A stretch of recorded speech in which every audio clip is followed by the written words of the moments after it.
Good Monday afternoon. It is 5:10. We are going live 20 minutes early. And I know we were originally scheduled to go live at 4:30. We bumped it back to 5:30.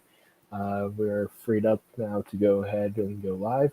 It is August 24th, 2020, and we're going to do our news brief from this weekend and through today. There's not going to be a set date exactly yet or not date, time for these on when they're happening. Let's see, on Memorial Day, or Memorial Day or Labor Day, whatever holiday it is that's coming up. I get them mixed up. I think, but on the 7th we will not be having this show. The 8th we will be. So we're going to take the 7th off for the holiday because that is coming up, and we're going to get started now. So first of all, we have some soccer news. A Munich soccer team defeated PSG 1-0 in UEFA Champions League to join Barcelona as only club with multiple European trebles. I'm guessing that means wins. So that happened on, let's see.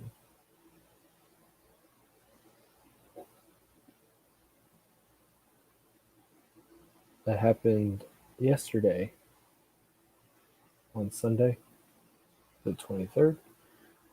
Also, in some other news, the Indy 500 was also yesterday. Takuma Sato won his second career Indy 500, becoming the sixth driver born outside the U.S. to win two 500s. So that's some good stats, some nice trivia if you also want to test people on that. We're going to move on to UFC and wrestling news. Yesterday was also SummerSlam. We're going to get into some of the results of that. There's also some Bellator MMA happening. Bellator 244 was on Saturday or Friday night into Saturday. These results: Vadim Nimkovic stunned Ryan Bader for the light heavyweight belt. Bader was ESPN's number 2 ranked light heavyweight behind John Jones overall in mixed martial arts. So that's stunning for one of the top light heavyweights to get knocked off his pedestal, basically. As we talked about on Friday, though, John Jones is trying to move up to the heavyweight division in the UFC. The Roy Hall, he is a UFC featherweight fighter. He is withdrawing from the August 29th bout that he was supposed to have with Ricardo Lames due to an injury. And also UFC light heavyweight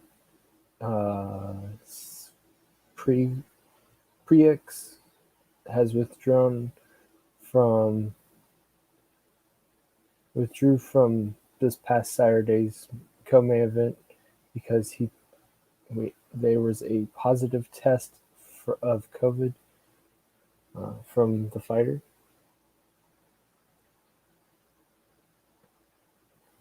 We're going to move into the NHL.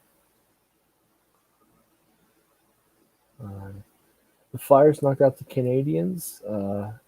The goalie for the Flyers had 31 saves as they beat them 3-2 in Game 6 to advance to the next round.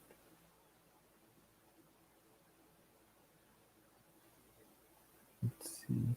The defending champs, St. Louis Blues, were beat 6-2 in Game 6 by Vancouver.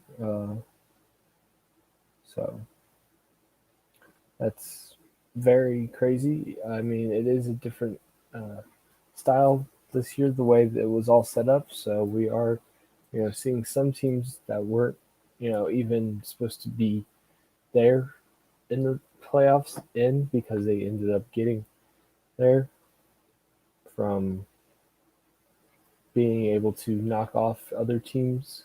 Um, this also comes from Saturday.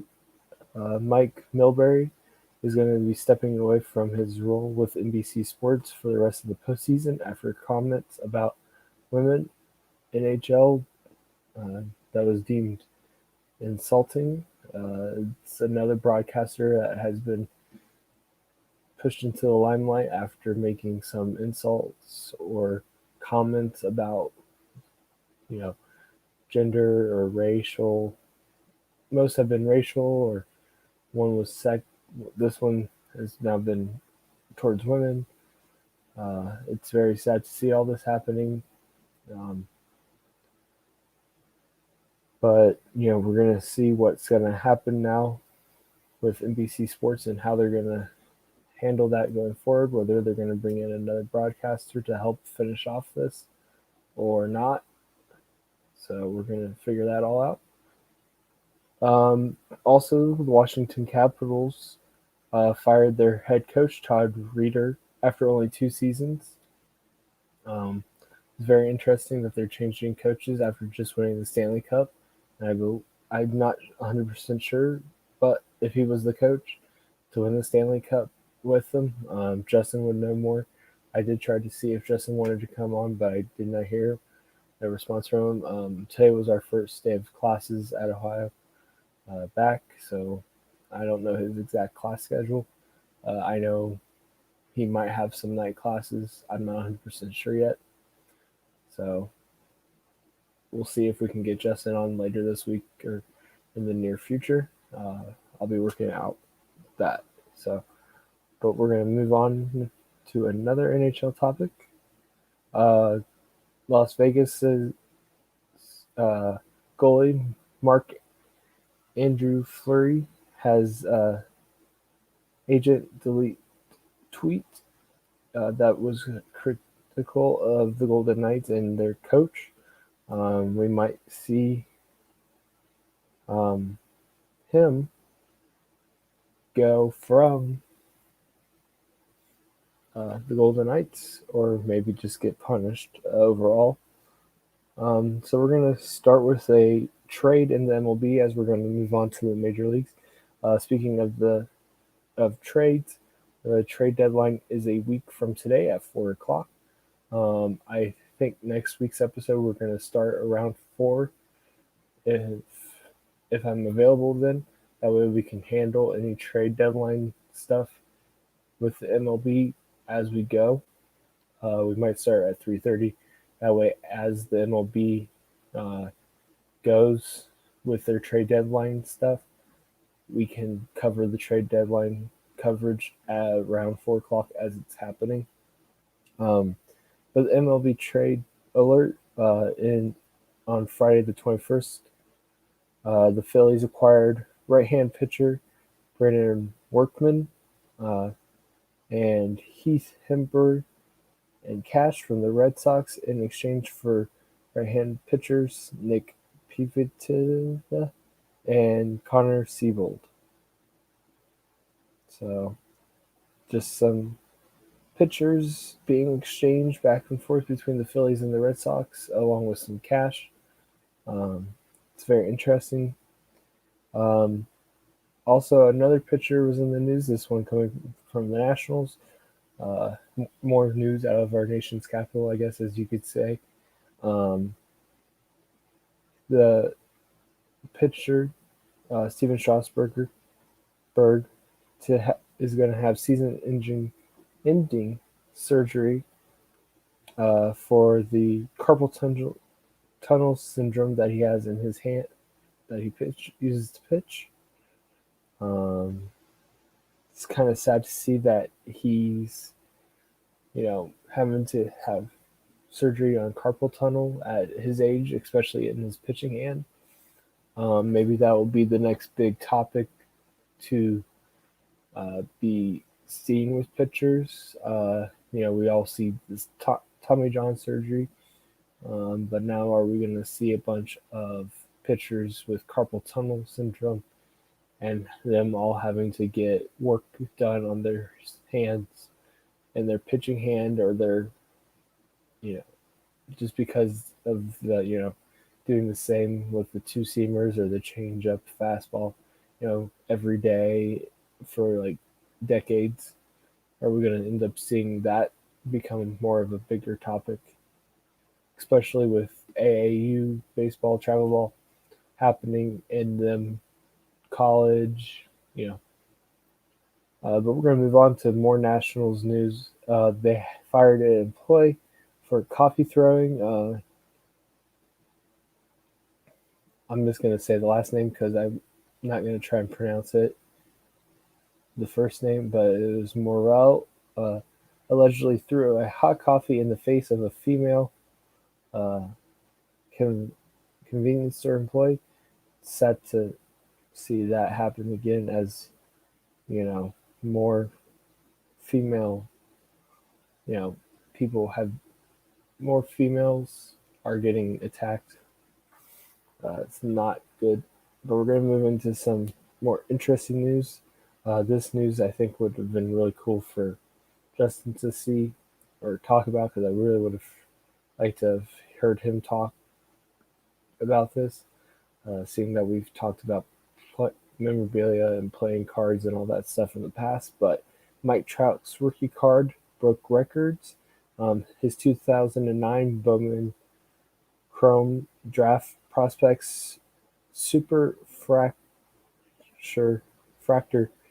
signed card became the highest selling sports card of all time at $3,936. So that's a lot to sell for. Basically, $3.9 million is how much Mike Trout's cards sold for.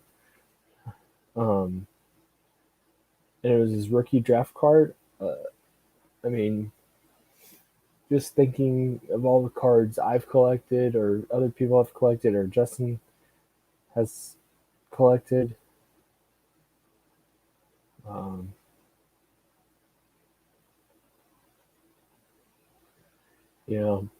It could be,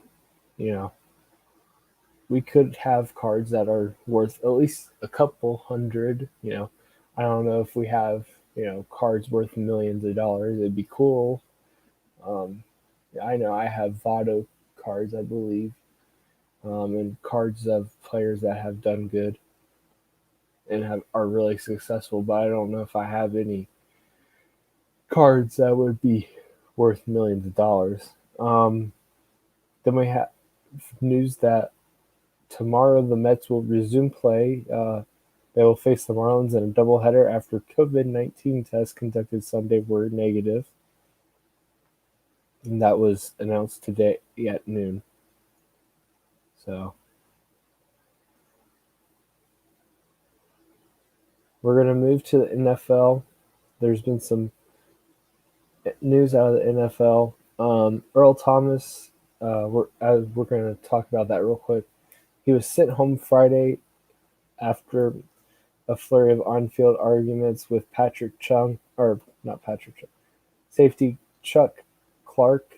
So that was the first one that came out on Saturday morning. That's what fueled the whole incident. And then it was announced yesterday morning that they were releasing or trading the 7-time Pro Bowler in Earl Thomas, and then it later ended up being that they were releasing him indefinitely.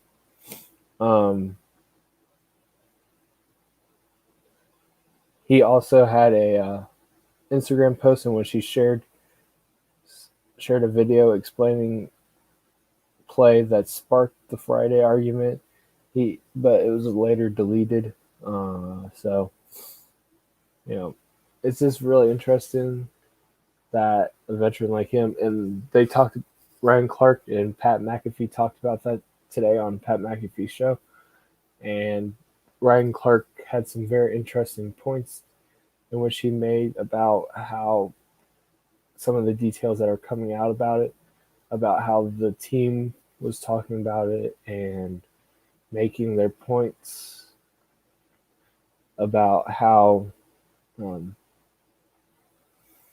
like the leadership were wanting him out also, not and now he is gone, and like not only were like the coaches and front office wanting him out, but the players were wanting him out. But now he can go back to Seattle or to Dallas if he wants to. So Friday, or not Friday, Saturday, Nick Folk, the kicker, was in New England to go under a physical and a coronavirus testing, as he was potentially going to be signed, and he was obviously going to work out for them. Um, and then it came out Monday today that they signed him, as he was the kicker for them last year in 7 games. When Stefan Gronkowski was out. They do have a rookie kicker who has been slowed in camp, they said, for an undisclosed reason. So, sticking with the Patriots, Cam Newton is setting the tone at training camp with his motivational approach and outgoing personality. So he's bringing, some really good approaches to the Patriots and bringing, maybe a new breath to the team. So they might actually be doing good with him there, and they might be a team to be looking out for. Also, the NFL was assessing the 77 COVID-19 tests that later came out this morning, that all the 77 positive tests, when they were rerun overnight, it came back that they were all negative. So that was something that, was interesting. So we're going to move on to the NBA and WNBA news. Okay.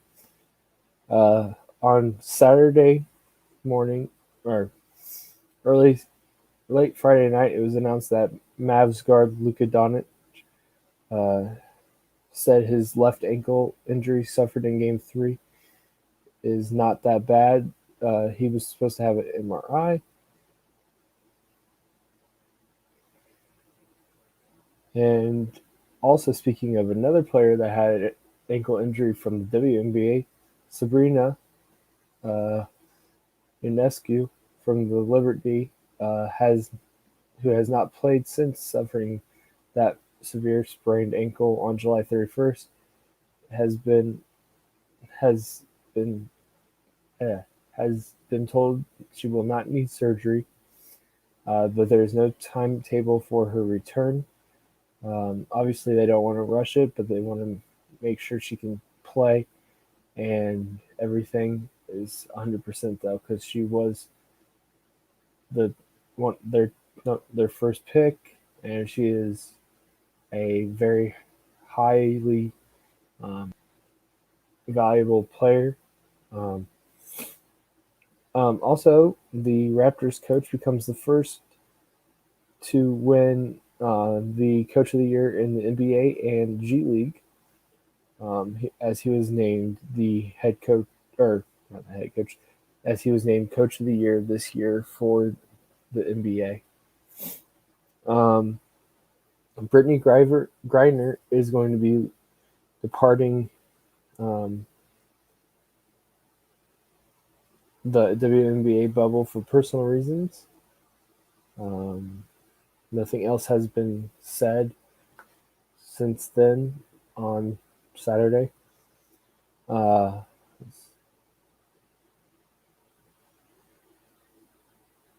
MRI on Luka Doncic ended up coming back on Saturday night, and there was nothing alarming, and he is experiencing minimal swelling, is what the reports were. So,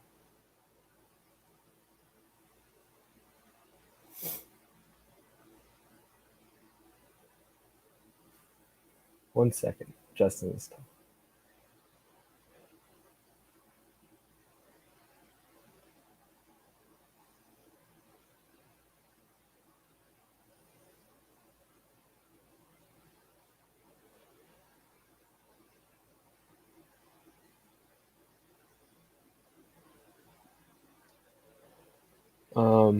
And he was available in the game that they played against the Clippers. I don't know if he played. I haven't watched any of the playoff. Or he did play, and he got in a. Him and Montez Harrell hugged it out from their heated discussion. This came out today on 8/24, Kobe Bryant Day, after yesterday being Kobe Bryant's birthday, actually. LA is going to rename a street in his honor. It's going to become Kobe Bryant Boulevard, and it will intersect with Chick Heron Court at the northeast corner of Staples Center. So that'll be really nice, especially with it being right at the end of right around Staples Center. And this also just came out at 5 o'clock, just after 5 o'clock, that the 76ers were going to fire Brett Brown after 7 seasons. The team went 22-21 and 344 in his 7 years there. It's not surprising that the team let go of him, especially seeing that his time there didn't lead to much success past the first round when they did make the playoffs. Okay, we're going to do just in time, or just in real quick. We have one, and that's from the NFL, which we just did a little bit ago. The NFL is regarding weekend's rash of false positives as an incredibly rare event. I don't know if it could be considered an incredibly rare event because it could actually have been a bunch of positive tests. We see this happen with in the MLB with the Marlins and everything. So you never know. You could have that many players with it spread out across the whole league with 32 teams. You could have that many players and coaches or front office. But we're going to finally finish up with the NCAA and sports with the football and other stuff in the NCAA, as this is our main topics of the show for today, as you saw in our thumbnail. The SEC is adding coronavirus protocols related. Updates include tests prior to competition, screening for COVID-related heart conditions, and centralized third-party testing.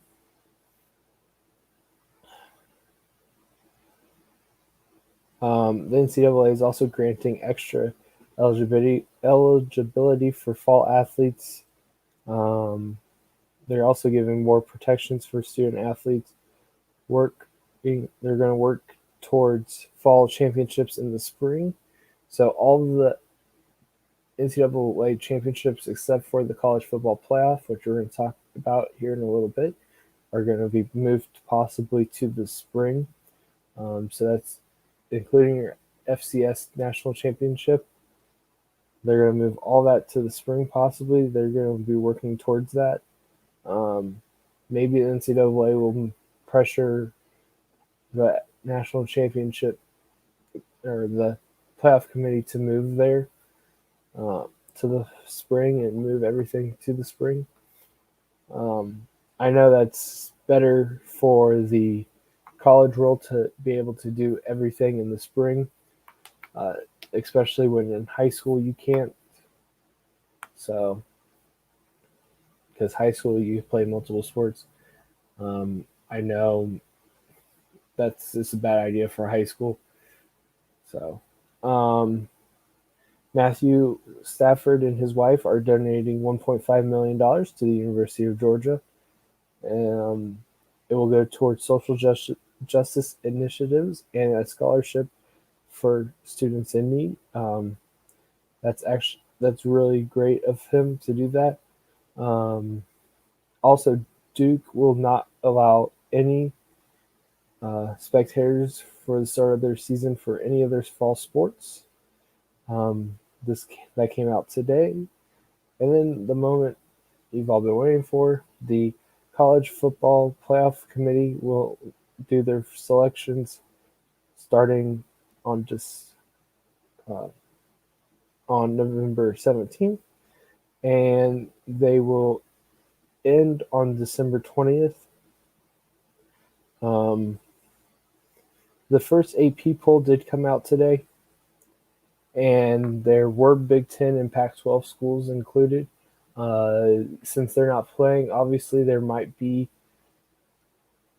the chance for American Conference teams to get in to the top 25.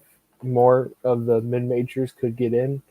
You could see more of the teams in the SEC, the Big 12, and the ACC, along with the AAC being in there, and that could be your four schools that could end up, your four conferences that could make up the playoff this year, with the American replacing the Pac-12 and the Big Ten. That's something that they were talking about. I'm going to double check real quick to make sure that's everything I wanted to talk about. I believe so. So that will do it for today. Subscribe, leave a comment, notification bell, like, follow us on Instagram, and we'll see you tomorrow afternoon, maybe around 4ish. And until then, have a good rest of your day and a good night.